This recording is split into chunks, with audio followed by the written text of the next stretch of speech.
Good morning, North America. Welcome to Church Talk TV. Lively talk about life, church, and church life. I'm your co-host, Dr. Bill Tenney-Britton, and I'm joined, as usual, by my co-host, Dr. Kris Tenney-Britton, and we're broadcasting from our studio in Columbia, Missouri, the heartland of America. Say good morning, Kris. Well, good morning, and welcome to Church Talk TV. Kris and Bill Tenney-Britton here today to talk about the cliche, teamwork makes the dream work. And it is a cliche. It's a cliche as wide as the Pacific Ocean, to be fair. But it's a cliche because it's actually true. You know, Christianity was never meant to be a solo sport, and Christian leadership, church leadership, is definitely not a solo sport. Just like there's no Christianity without the church, there's no church leadership without a team, or at least a team, and probably some teams. Some teams, I would say. Generally speaking, right? Even Okay. A small church needs multiple people doing multiple things. What is it? There's no I in teams. I mean, we've heard that one said before. More cliches that are also true. That are very, very true, right? I could say more. Lots of metaphors out there as well. But we're not going to do that because we do have a few things that we want to say and share today. Let me go ahead and say this up front, that we're going to mention this word called fractals. And it is a way of planning and putting your teams together. That's the focus that my esteemed husband, my Bill, has to share with you all. And there's what do you call those? It's not a workshop, a seminar, a webinar. Oh, the Catalytic Conversations comes Thursdays at Tomorrow, 10 o'clock. Right? Yeah, every week. Facebook Live on our in our Facebook group, and as well as on Zoom. You can register. I'll put the link in the description down below, so you can go there. It's free. So it's a 1 hour webinar. We take what we talk about, normally the theme, and we go even deeper. It's not a we, it's me. She has to work it most of the time for these. This is a live event, so yeah, she works outside.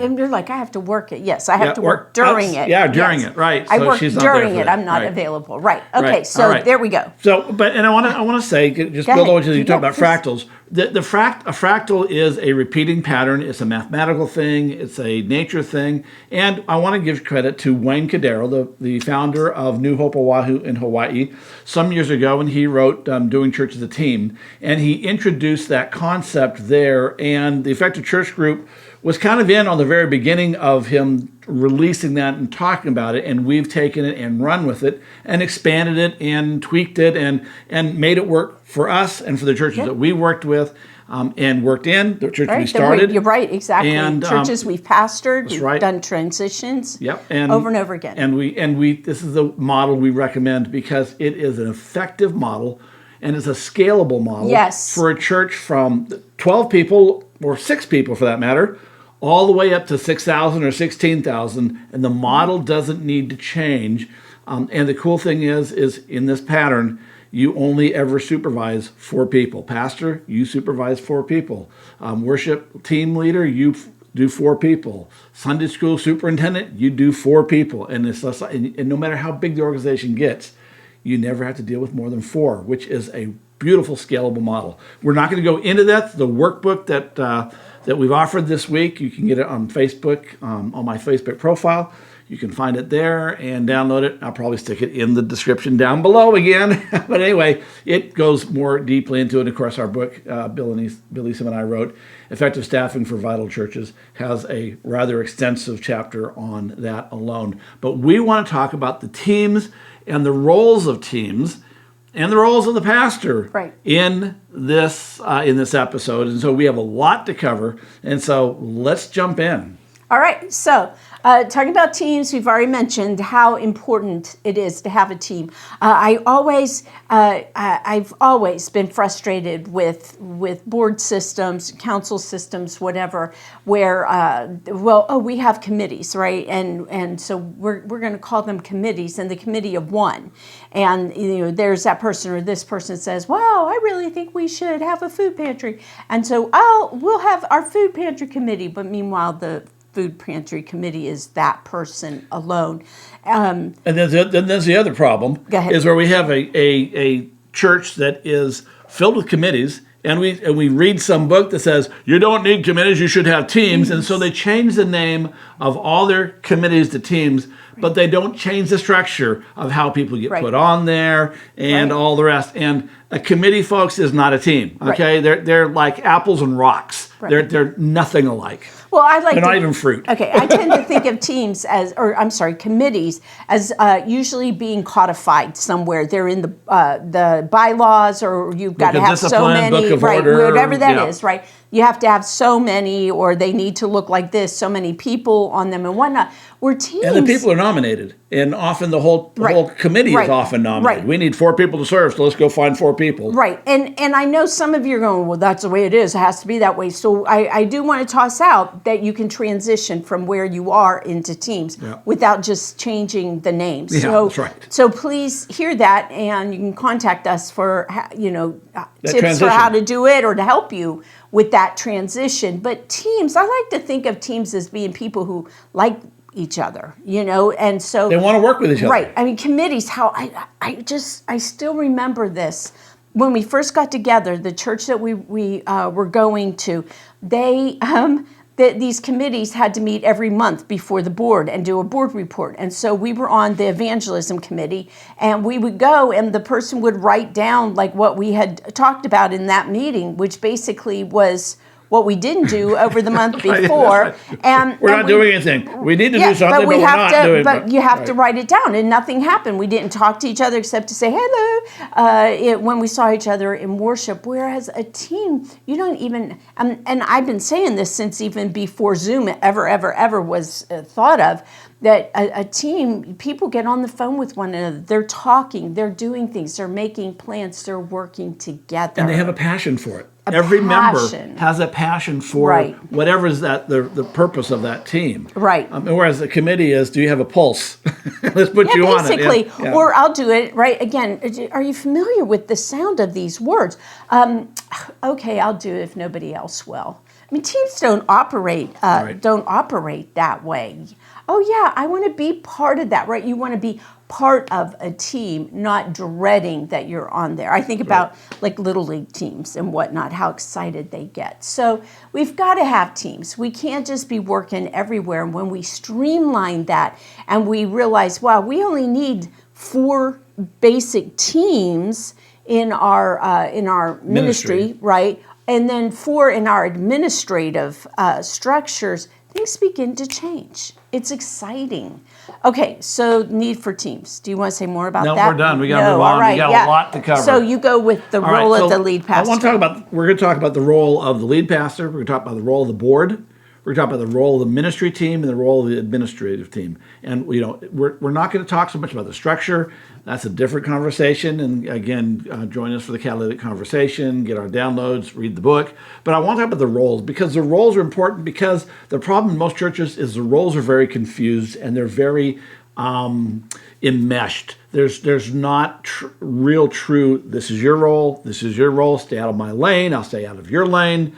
We work together. Right, exactly. Yeah, so let's start with the role of the lead pastor. And let me say that I teach pastoral leadership at Phillips Seminary. In fact, I'm getting ready to start teaching that next week.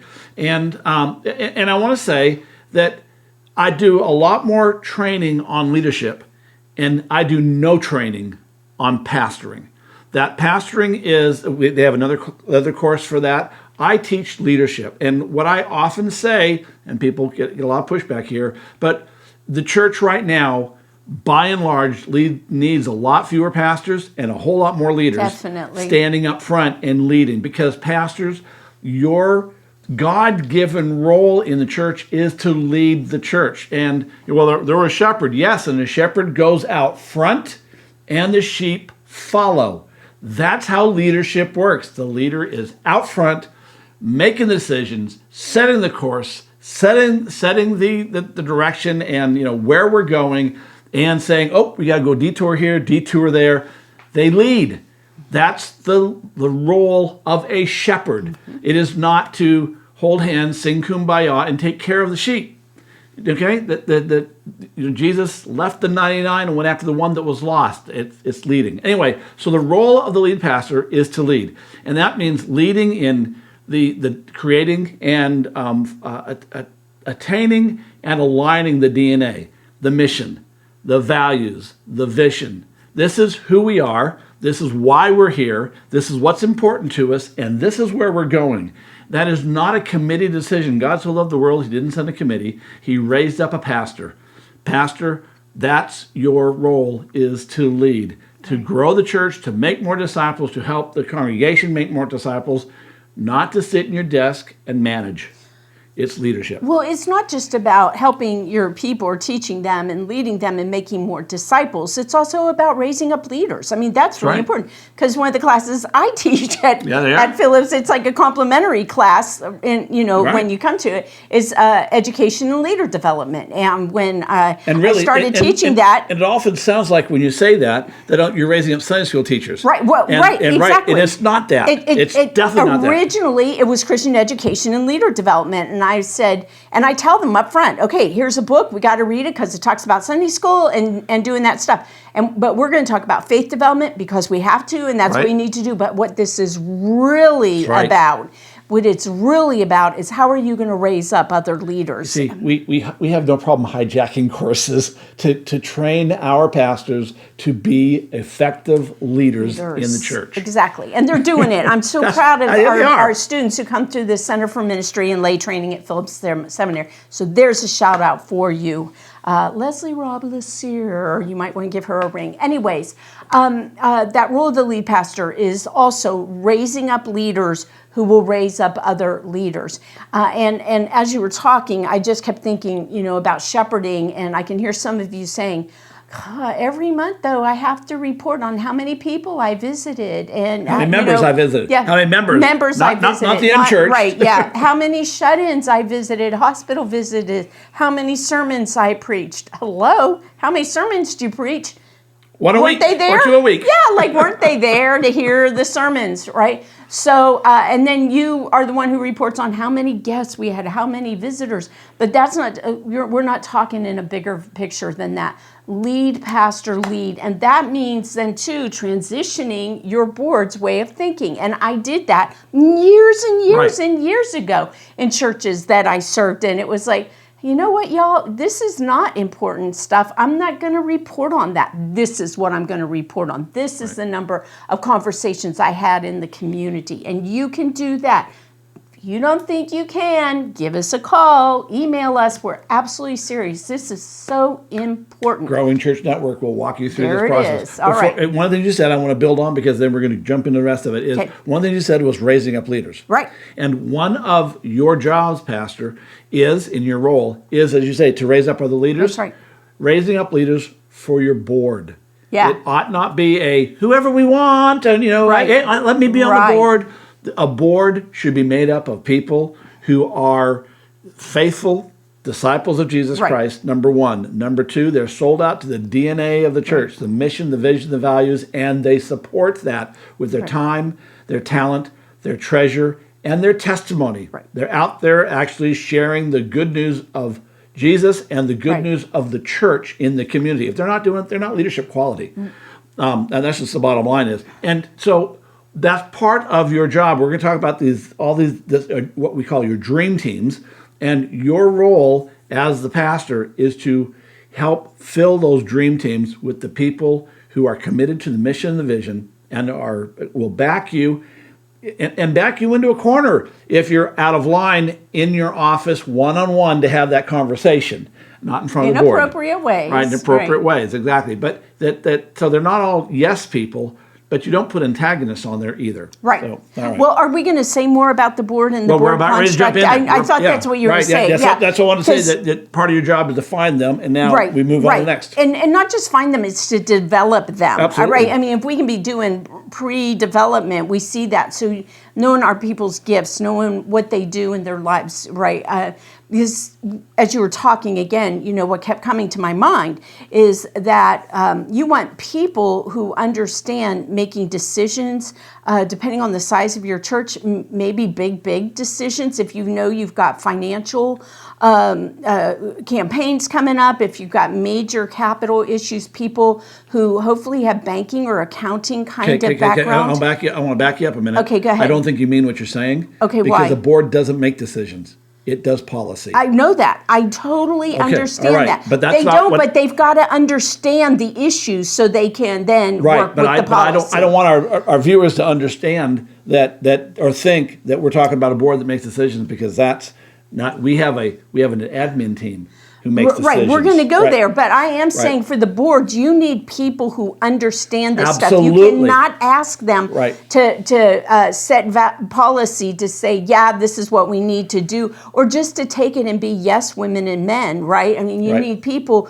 who understand this kind of stuff. Let's take it back to the basics there, because you're talking about who put on it, and yes, you need people who get it, but Go ahead. You're going in a different direction. The role of the board, yeah, and that's what we're talking about. That's what we got to do. Right. The role of the board is we got to move from decision making, that they manage the decisions of the church. How many pencils are we going to buy? How many, or what time or when are we going to schedule vacation bobs? But that's not a board issue. The board. Okay. The board issue is to set policy, number one, and number two, to hold the pastor accountable for achieving the mission and attaining the vision.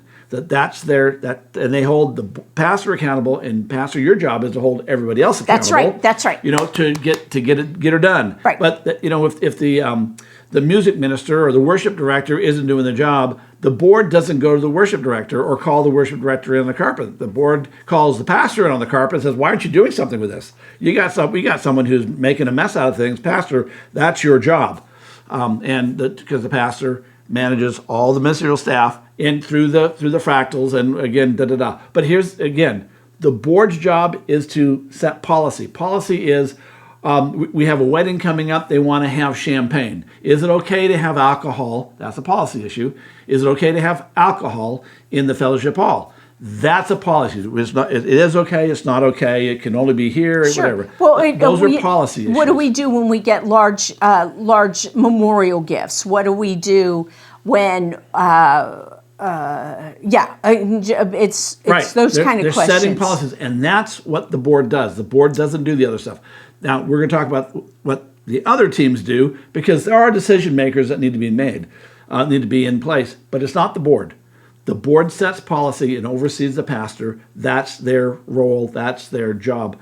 And to support the pastor in making sure that the pastor has the resources in terms of the support of the congregation. They should be championing the pastor. Right. And championing the mission, championing the vision, and saying, hey, rah, this is what we're doing and where we're going, because our pastor's leading us there. Yeah, well, I've had the opportunity to sit on a major nonprofit board, multi-million-dollar nonprofit. I've also had the opportunity to facilitate two amazing boards myself. Like, that's once I started to get and understand this stuff. And one of the precepts, if you will, that is so important is that, Pastor, you've got to meet with your board chair or your council chair or your whatever chair it is, president, whoever that person is. So you meet with them. If you're not talking to them throughout the month, right, and just doing check-in, you're developing a leader, right? So you're checking in with them. You're praying with them. Like, let's bring the spiritual piece back into that. But the other piece of that then is you're going to sit down with them before your board meetings, and you're going to go through the agenda that you draw up, and then you give them the opportunity to add anything to the agenda, to talk about strategies, what they may need to do, and be open and have that conversation. Now, here's what I notice, is that a lot of pastors, lead pastors, and solo pastors, you're afraid of your board chair. You're afraid of you and your own leadership, quite honestly, that you sit in fear in a lot of ways. Your esteem isn't where it could be. Or should be, or needs to be for leading. Yeah, I was just being nice. But you got to get over it. You have got to be a leader, and there are ways to develop that gift. there are ways to step out of that can become more comfortable. Because what happens is a lot of pastors assert themselves and in very confrontational and not healthy ways. Right. Dysfunctional, like we could say more and more about that.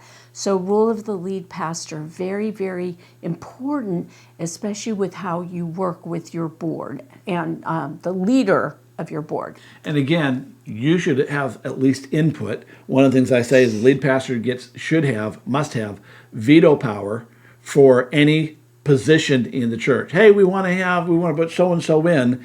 The pastor needs to be able to say with full impunity, without having to share a reason why, says, no, that won't work. Okay, so here's, because I've run into that over the years, and without sharing the reason why, up front, you work with that board up front, whether it's a long-reaching board or whatever. Or your SPRC or whatever. Whoever those people are, or your what I call an executive committee, it's your officers. You start there and you say something along the lines of, I know things about people that in all confidentiality I can't share. That's right. And so when I say no, or this is not a good idea, or this person is not able to serve. Well, I haven't made it quite like that. I mean, it's enough when I say no, or please no, or this is not good, a good time. Then I always have arranged that you receive that.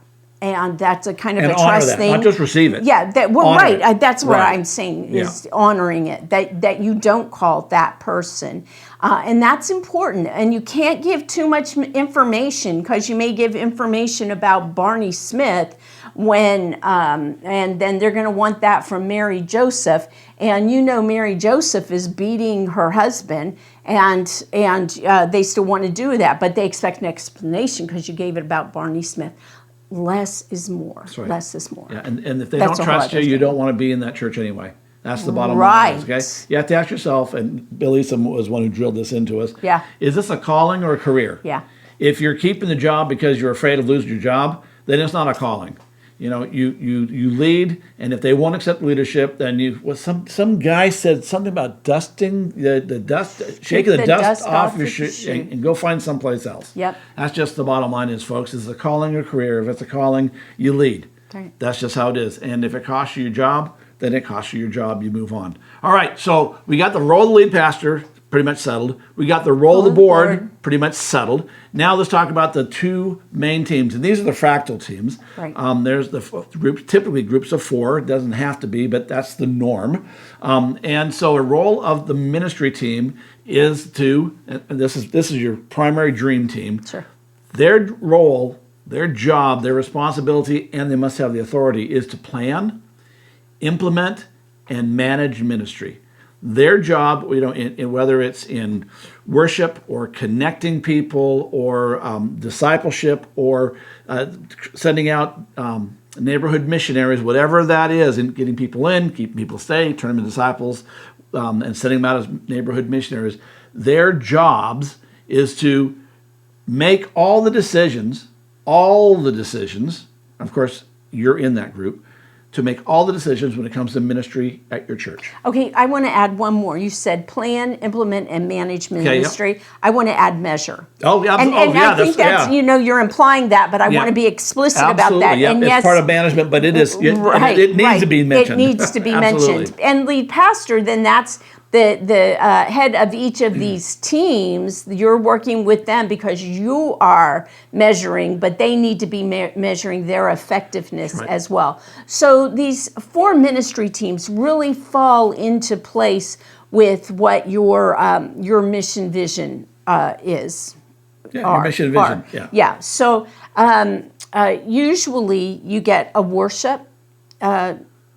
Invite. Right. So see, different churches will do it differently. Right. Invite, connect. I've seen worship in the invite fractal. Yes. And I've seen worship in the connect fractal. Yes. I've never seen the other 2 fractals, but I've seen it bounce around. I've seen worship in its own fractal. I don't recommend it, but I've seen it. I saw a 5-part fractal once. Right. Then they did worship as a 5th part, which is fine. Okay. However it works for y'all. But the 4 key strategies to grow a church, you got to get, in the words of Bill Eastham, you got to get the butts in the seats. Butts in the seat. You got to keep the butts in seat long enough so you can disciple them and disciple them well enough so that they become disciples and missionaries in the community. And go. And they go out. They go back out. So invite, connect, disciple, go. Send. Go. Anyway, so I mean those are typically the 4 ministry areas, and that covers every ministry in your church. Right. It falls into one of those 4, and their role is just, I mean, they do it all.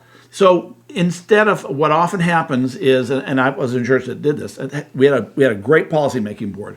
That's what they did, and the worship team and the education team, discipleship team, got together and said, we think we need to have a second worship service. Right now, we had to. They said, it's at 8 o'clock, and we really need to have that at a different time, but Sunday school is in the middle. And so everyone agreed we would take Sunday school and divide it into, you could go this class or this class, and we would move worship and worship together and do simultaneous education. They made that decision. It was a good decision. Then they informed the board.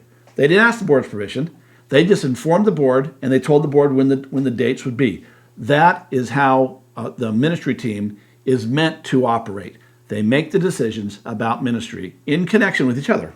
Now, if you're in a smaller or even a medium-sized church, and if you're in a congregation that used to be significantly larger than you are now, or just even larger than you are, you may want to say, we just don't have enough volunteers. We just don't have enough people. There are more positions than there are people. Everybody's serving on 10 different committees. You know what? This is why fractals are so important. Because you only need 4. You just need 4. And then each one of those is going to raise up their team. And as needed. And needed. Right. Sometimes they don't need a team. Well, and you're small enough, sometimes your team you. is your team, and the pastor is going to help you to raise up your team. So yeah, it as you said, scalable. We've seen it in the smallest of churches, and we've seen it in large churches as well. Yep, that's right. Okay, so that's the role of the ministry team. The last team we have is the role of the administrative team. The administrative team, their job is to resource the ministry team. They're there to make sure that the ministry team has everything they need to get the ministry done. That's right. So there's a finance team. Yeah. Okay. Their job is not to count the pennies, although they should do that. That's got to be. But their primary mission is to make sure there's money to fund the ministry team. So. Yeah, in too many of our churches that we're watching, that basically everything that gets done is approved by the finance committee or whoever has control. You can't do that because we can't afford it. I've watched a whole treasurer several times. A treasurer be the one who decides what ministry doesn't get done, right? All the time. They hold them hostage. They do. They hold those push strings quite literally. So yeah, I just love saying to finance teams, stewardship teams, whatever they want to call them. Hey, you know what? Your job isn't to say no. Your job is to say, how are we going to make it happen? And then you do. And that's the question. How are we going to make this happen? And that may mean that they have to juggle figures. It may mean they have to figure out how to bring in more money. It may mean a lot of things, but it's never no. It's how are we going to do this? How? That's the job. Okay, so there's a finance team. There's normally an HR team or a team that does with personnel, if you will. Your SPRC, if you're a Methodist, and some of the other churches. PRC, PRR, exactly. Yeah. Then you have the building and grounds people who, sometimes they're called trustees, but they're the ones who manage the property. And then you have an office support or an administrative support. They're the ones who, they're the ones who are running copies, who make sure there's a copy machine. Answer your phone. Back up your pastor. Right, et cetera, et cetera. It does the calendaring and so on and so forth. They're the church mice who are so important. Right, and so those are the 4 teams, and pastor, you're a part of that team as well. So. Yes, all the teams. Yeah. The pastor's part of all the teams, but what you're doing is working with the core leaders in those teams. Right. Those inner 4 are the ones that you work with. Right. You're not going to their team meetings unless there's a really good reason. Occasionally, because occasionally you will. Right. But you don't make a habit of it. Right. Put people in leadership you trust. Right. then trust them to do their work. Okay, but you're going to have to go to those meetings in the beginning, and until those, until they get developed, especially. But I know a lot of pastors who have said, "Oh yeah, okay, I've got these people in place, and just hey, have at it, bless you." Yeah. No, that's called abdication, and you don't get to abdicate leadership. We're going to call it hand holding, is what we need to do. Okay, all right. Ready? All right. Hey, we are out of time. I'll tell you. But you've got a good handle, I hope, even though it was very brief. You understand, I hope, the role of the lead pastor, the role of the board, the role of your ministry team, and the role of your admin team. And if you understand those roles and you begin working towards that, you will have truly a dream team of leadership. So we got a book that you can read, right? Effective Staffing for Vital Churches. That's right. You've got a you have a webinar, a handout is there. Handout there. You've got a conversation going on tomorrow. That's right. Yep, and that'll get you set. And there's always so much more phone calls, meetings we can do with you. All right. Hey, good to see you. Thanks for being here. We'll see you next week. Have a great week. Great week. Bye. Bye-bye.